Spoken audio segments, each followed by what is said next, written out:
Gentlemen, Antonio here. Today I'm going to be talking about the difference between a $50 watch and a $500 watch. I'm going to give you 5 things to look for so that you can make a smart purchasing decision.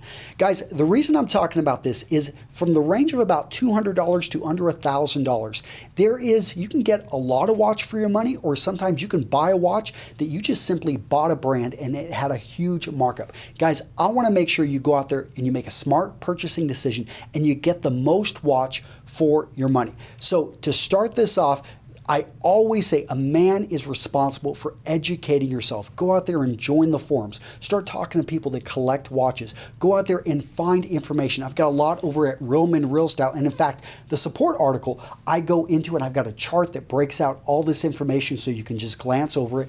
The key is you need to be able to make an educated decision. And the only way you can do that is to better understand watches in general so that you're not going out there and I just don't want you to get ripped off. So tip number 1. Craftsmanship. Pay attention to the time, the effort, everything that goes into the presentation to the entire watch itself. And it's one of those things, if you have never held a quality watch, make sure to go into a really nice store, look at that watch that costs $1,000, that costs a couple $1,000s.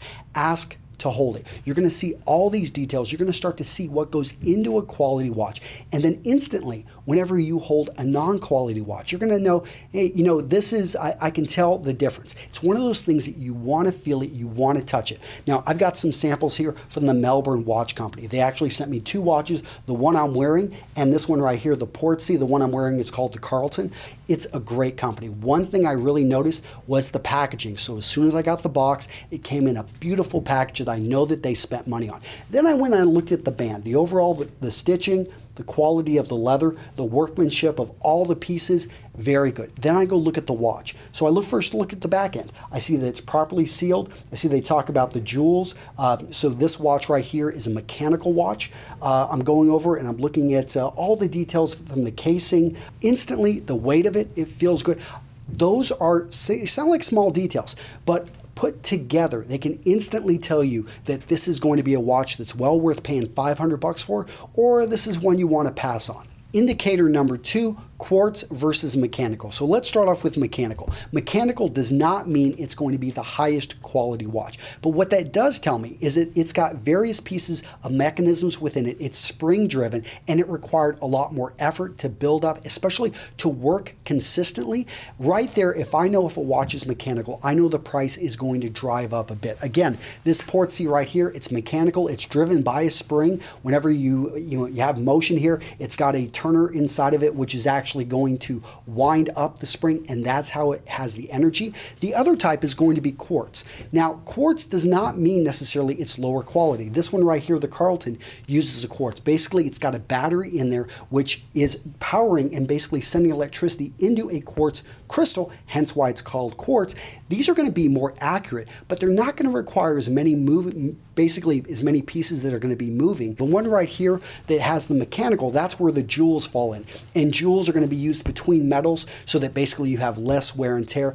The key with a mechanical watch and why they are so prized and why they are so expensive is the history and all the detail. It goes back to the craftsmanship versus something that's going to be quartz. It can be, this is something that you can put in the least expensive, the cheapest watches. So quality indicator number 3 is going to be the type of glass that you're going to find here on the face of the watch. So you've got mineral, you've got acrylic, and you've got sapphire. And let's start off with mineral. That's the least desirable, it's the least expensive, but it's going to scratch. And you're going to find that on lower end watches. All of a sudden when we move up, we've got acrylic, and you will find acrylic on some lower end watches. It's going to be a bit more expensive. It's definitely going to be more scratch resistant. Now, if we were to go up to the higher end, and that's where you're going to see sapphire. So sapphire, I'm not talking true sapphire, I'm talking man-made sapphire, and this is going to be resistant to almost all types of scratching. Basically, they use diamond to cut it and to shape it, and it is going to be the most desirable. It's also going to be the most expensive, hence why it's on more higher end watches.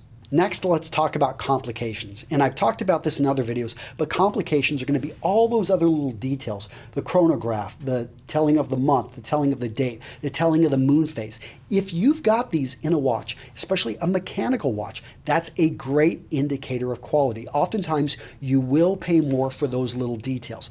If it is a plain watch and all it has is the time telling on there, and it's quartz, and it's using a mineral glass, those are all indicators that's a $50 watch. All right, the final indicator of quality I'm going to talk about is the smoothness of the movement. So when you look at the second hand moving on there, if it looks like it's just moving seamlessly, like there are no jumps between the movements, that is great. High-end watches, you're going to see usually about 9 movements per second. So that pretty much you can't even see them. They're going so fast and it just looks incredibly smooth.